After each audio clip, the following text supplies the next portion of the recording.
Good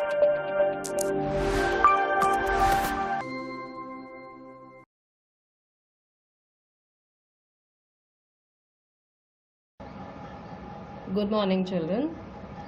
As you must be knowing that this year we have prescribed New Longman's Vistas geography book for 8th class. So we are going to start with the first chapter of our geography, resources. It is very important, first of all, to know what does this term mean, resources.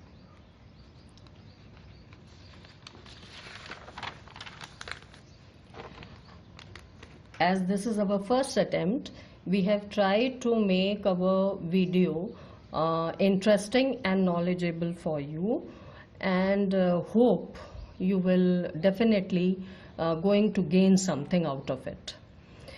Everything around us is of great utility to us, and it is not only satisfying our needs, but it is also adding value to all those things.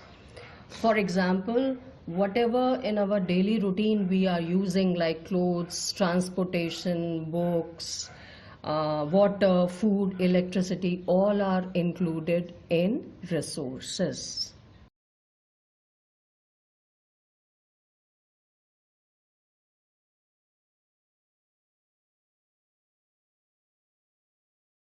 Human beings themselves, they are a great resource because they use their knowledge and skills to transform the materials available in our environment into resources.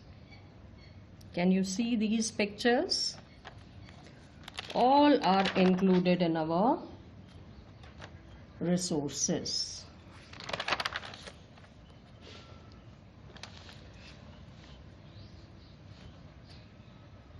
Human needs are not the same everywhere. Means it is up to the quantity and the quality which we are using. With the progress of science and technology, our needs have increased and become more complex. The use of resources mostly depends upon the needs and requirements of the people, their knowledge, technology, and skills, and the third is the level of technology.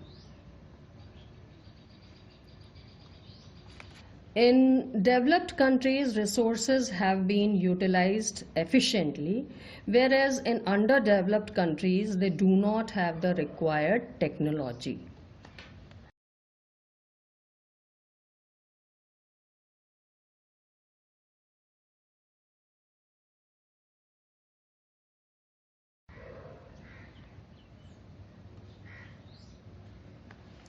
The importance and use of a particular resource also changes with the period of time. Like for example, the forests of India. Earlier, they provided us with timber and wood. But now, as they are preserving our flora and fauna, but they have also, generating a lot of income through tourism also. Can you see these pictures, minerals, transportation, all these things we are using daily and we are totally dependent upon these things. Transportation, minerals. So it is our duty, responsibility to save all these resources, not only for us but also for the future generation. As we have gone through the term resources and a little bit explanation was done, now we are going to proceed with the classification of resources. According to the nature of resources, they are classified into 3 groups: natural, human, and human-made.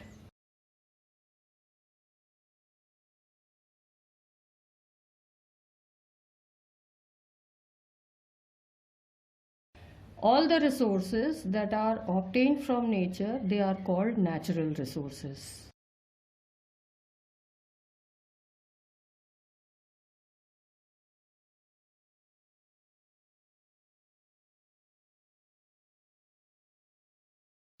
So first of all, on the basis of their origin, they can be classified into two groups. First is biotic and the other one is abiotic resources.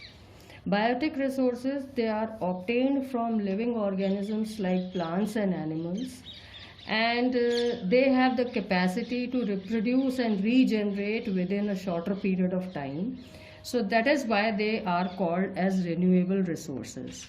Whereas if we are talking about the abiotic resources, these are obtained from the non-living like land, soil, air, water, rocks, minerals, and humans use them directly or indirectly to satisfy their needs. So that is why they are known as non-renewable resources.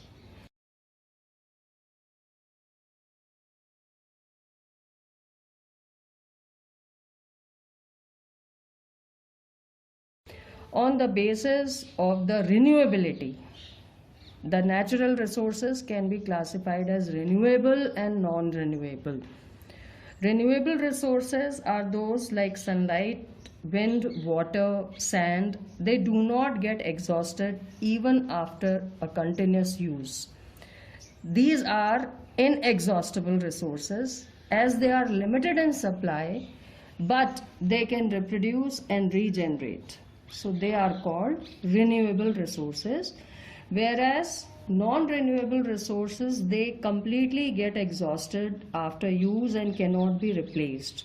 So these are exhaustible or non-renewable resources. For example, we can take iron, copper, and fossil fuels like coal and petroleum.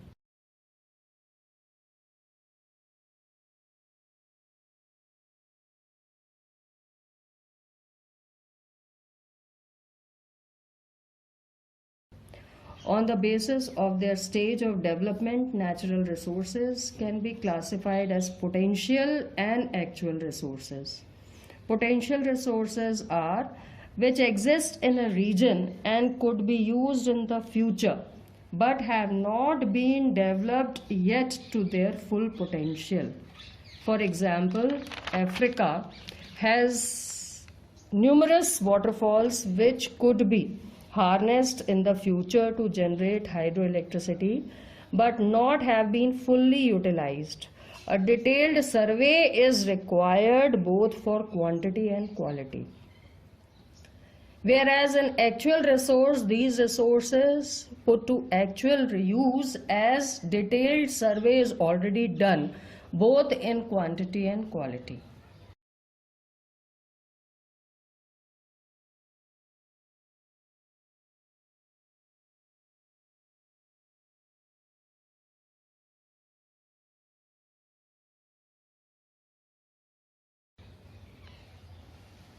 On the basis of their distribution, natural resources can be classified as ubiquitous resources and localized. Ubiquitous means they are found everywhere like sunlight and air, and localized resources, they are found in certain places like deposits of coal and flowing rivers.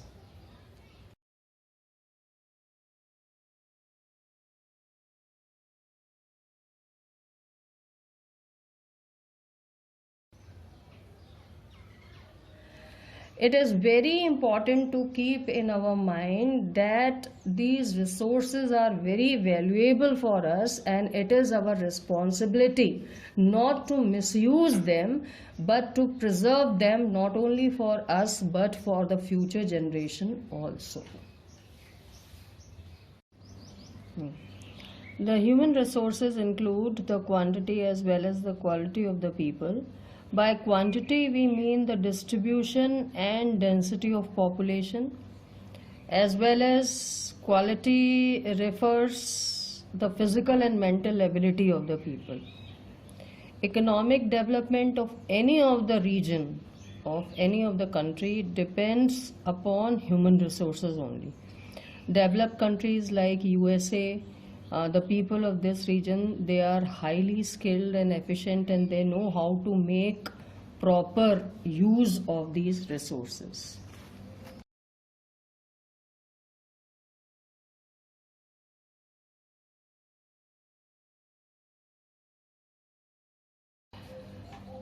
Now, the last category is human made resources. These are created by human beings from the materials available in the environment, and the rate at which resources are produced is called productivity. The most important thing to keep in mind is to how to conserve these resources. Like, due to misuse or overuse of these resources, we need to save them from depletion, as many of the plants and animal species, they are almost on the verge of extinction. They are endangered species, so it is our responsibility to save them, and that's why the government is trying their level best by supporting, by helping these animals by making wildlife sanctuaries and parks. And we should use all these natural resources in a very wise and well planned manner. We must give them time to get replenished. This is called conservation of resources.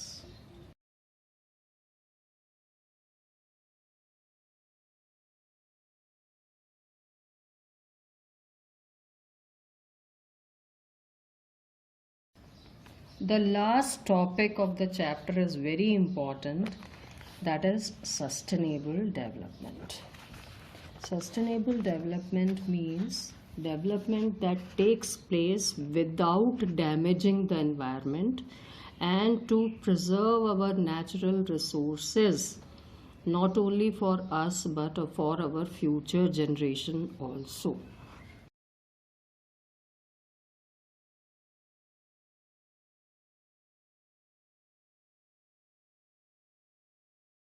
The future of the earth depends on how judiciously we use our natural resources, as well as the environment is also preserved and maintained.